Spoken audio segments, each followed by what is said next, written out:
You know that feeling when someone is so confident, so completely sure they're right, that they don't even bother checking their facts first?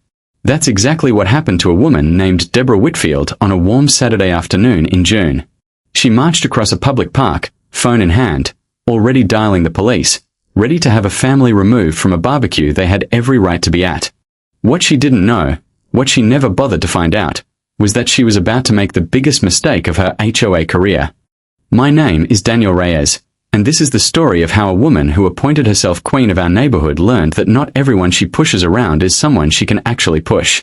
Stick around, because the ending of this one is better than anything I could have planned. The neighborhood. 3 years ago, my wife Elena and I moved into Brookstone Meadows, a quiet, tree-lined community about 20 minutes outside the city.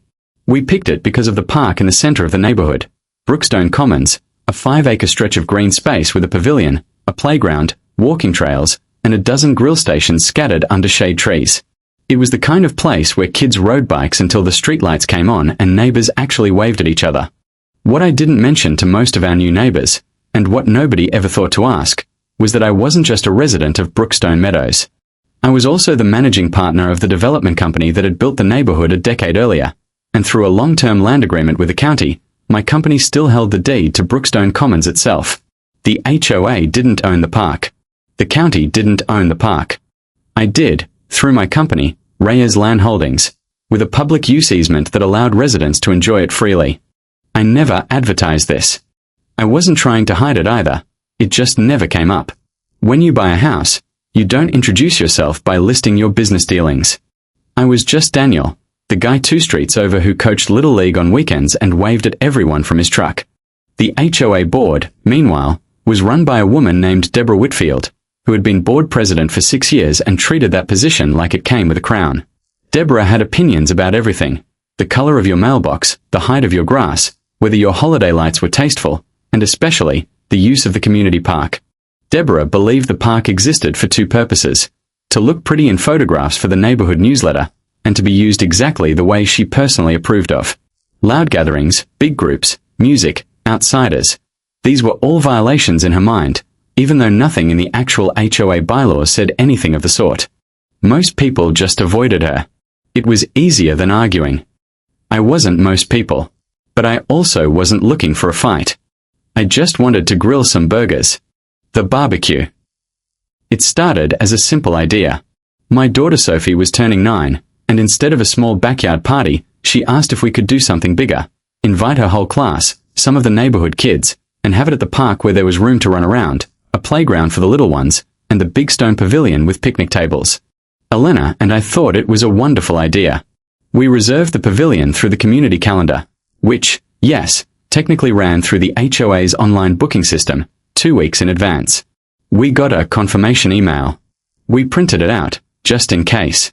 We bought decorations, ordered a cake shaped like a soccer ball because Sophie loves soccer, and invited about 30 families. The morning of the party, Elena set up balloons on the pavilion posts, streamers on the picnic tables, and a folding table for gifts. I fired up 2 of the park's public grill stations, the same grills anyone in the neighborhood was allowed to use, and started cooking burgers, hot dogs, and a tray of grilled corn. Kids were running around the playground. Parents were chatting in lawn chairs. Someone had a portable speaker playing music at a completely reasonable volume. It was, by every measure, a normal, happy, perfectly legal Saturday birthday party in a public park. And then Deborah Whitfield showed up. She came power walking across the grass in her visor and her clipboard. She always had that clipboard, like it gave her some kind of legal authority, and stopped right at the edge of the pavilion, surveying the scene like she'd just discovered a crime in progress. "Excuse me," she said, loud enough for nearby parents to hear. "Who authorized this gathering?" I wiped my hands on a towel and walked over, still smiling, because I genuinely didn't think there was a problem. Deborah. It's my daughter's birthday party. We booked the pavilion through the community calendar 2 weeks ago. "This is a residents-only amenity," she said, looking past me at the crowd of kids. "I count at least 15 people here who are not on the resident roster. This is a clear violation of park usage policy." I blinked. "Deborah, it's a public park. Anyone can use it. It's open to the community and to guests. That's how it's always worked." "Not under the updated guidelines," she said, flipping a page on her clipboard like she was producing a court document. Gatherings over 20 people require board pre-approval, which you did not obtain. This was news to me, and I happen to know a fair amount about how that park actually operated. I don't think that's an actual rule, Deborah. I reserved the pavilion. I have the confirmation. The pavilion reservation covers seating, she said. It does not cover a gathering of this size, amplified music, or unauthorized use of shared grill equipment for a private event. I almost laughed, except she was completely serious. The grills are public grills. I'm not sure how you'd use them for anything other than cooking food. She wasn't listening anymore. She was already dialing. The call. Yes, hello, Deborah said into her phone, walking a few feet away but not far enough that we couldn't hear every word. I'd like to report an unauthorized large gathering at Brookstone Commons Park. There's amplified noise, an unpermitted crowd, and possible trespassing on community property. Elena came up beside me, her face somewhere between disbelief and disbelief. Is she seriously calling the police on a 9-year-old's birthday party? Apparently, I said. A few of the other parents had stopped talking and were watching now, phones starting to come out, not to call anyone, but because everyone could sense this was about to become a story worth remembering. Deborah finished her call and turned back to us with the satisfied look of someone who believes she had just won. An officer is on the way. I'd recommend you start packing up before this becomes a bigger issue for you. Deborah, I said, keeping my voice calm, I really think you should double-check the actual rules before this goes any further. I've been HOA president for 6 years, Daniel. I know the rules. Okay, I said. Then I guess we'll let the officer sort it out. I wasn't worried. Not because I was trying to be smug, but because I genuinely knew there was nothing here to sort out. I went back to the grill, flipped the burgers that were close to burning, and kept the party going. Sophie was blowing bubbles with her friends by the swings, completely unaware that a grown woman had just called the police over her birthday cake. About 12 minutes later, a patrol car pulled up along the access road next to the park. The officer arrives. Officer Patricia Nguyen stepped out, clipboard of her own in hand, county incident report forms, not the self-appointed kind. She scanned the scene, kids playing, parents chatting, a birthday cake on the table, absolutely nothing resembling chaos. Deborah practically sprinted over to meet her. Officer, thank you for coming. This is an unauthorized gathering. There are non-residents present, amplified music, and this individual, she pointed at me, is using shared community equipment for a private commercial-style event. Officer Nguyen looked around again, taking in the balloons and the soccer ball cake, and then looked at Deborah with the particular patience of someone who had clearly handled HOA calls before. Can you tell me specifically what law is being broken? The HOA park usage policy, Deborah said. Gatherings of this size require board approval. I'm not familiar with that being an enforceable ordinance, the officer said.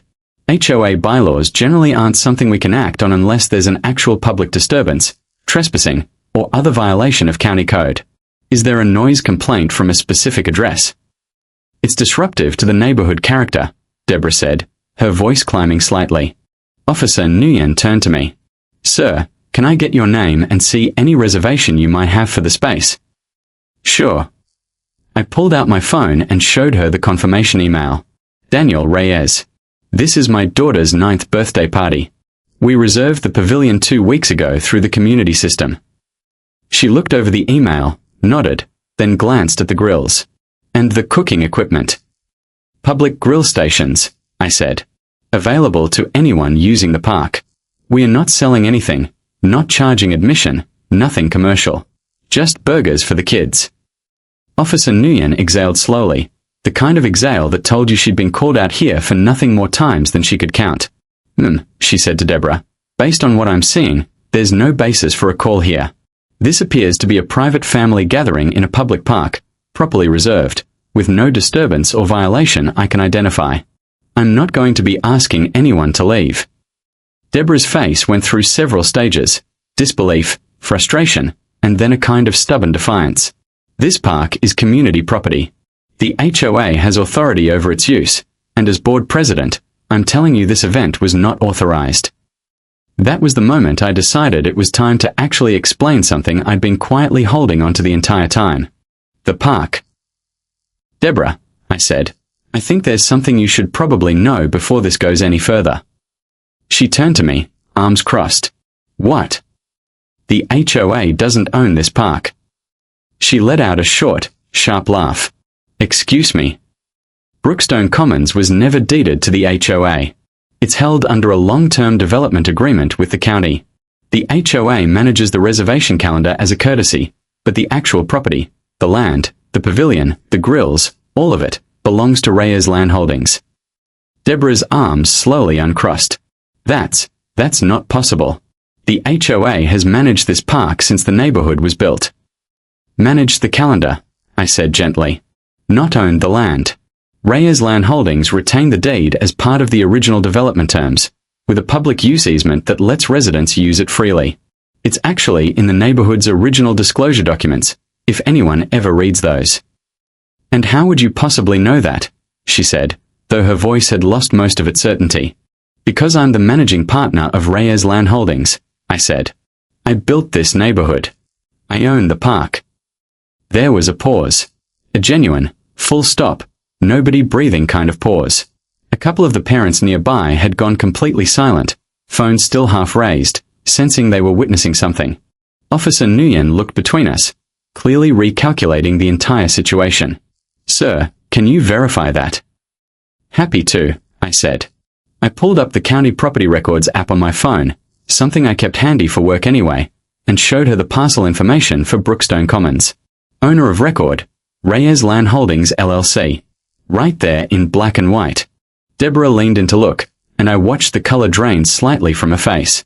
This has to be a mistake, she said quietly. It's not, I said. You can call the county assessor's office Monday morning if you'd like to confirm it yourself. I'd actually encourage you to. It might clear up a few other misunderstandings too. The fallout. Officer Nguyen closed a notepad. All right. Given what's been presented, there's no violation here, and frankly, I'd recommend the HOA board double-check what authority you actually have over this space before making calls like this in the future. This isn't really a police matter. It sounds more like an internal community issue. She gave me a small, almost amused nod. Enjoy the party, Mr. Reyes. Happy birthday to your daughter. Thank you, officer, I said. Sorry you had to come out for this. Not your fault, she said, and got back in her car. Deborah stood there for a long moment, clipboard now hanging at her side like it had lost all its power the second the property records came up. A few of the neighbors who'd gathered were exchanging glances, not gloating exactly, but the unmistakable look of people who had just watched something they'd wanted to see for a long time. I wasn't aware of the ownership structure, Deborah finally said, her voice much smaller than it had been 10 minutes earlier. I understand, I said, and I meant it. I wasn't trying to humiliate her.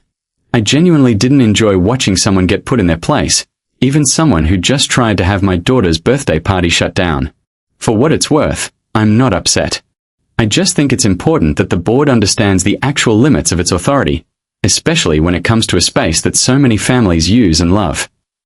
Of course, she said stiffly. I'll look into the disclosure documents. That'd be great, I said.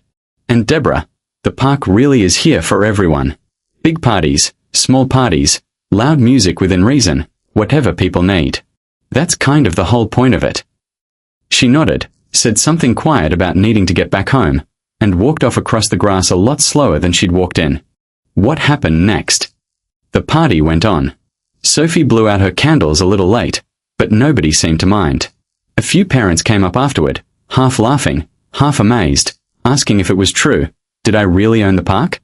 I confirmed it, and honestly, most of them seemed relieved more than surprised. Deborah wasn't exactly beloved in the neighborhood, and this wasn't the first time she tried to enforce a rule that didn't actually exist. The following week, the HOA held its regular monthly meeting. I wasn't planning on attending. I try to stay out of HOA politics as much as possible, but Elena convinced me it might be worth going, if only to clear the air properly for the whole community instead of just the people who happened to be at the party.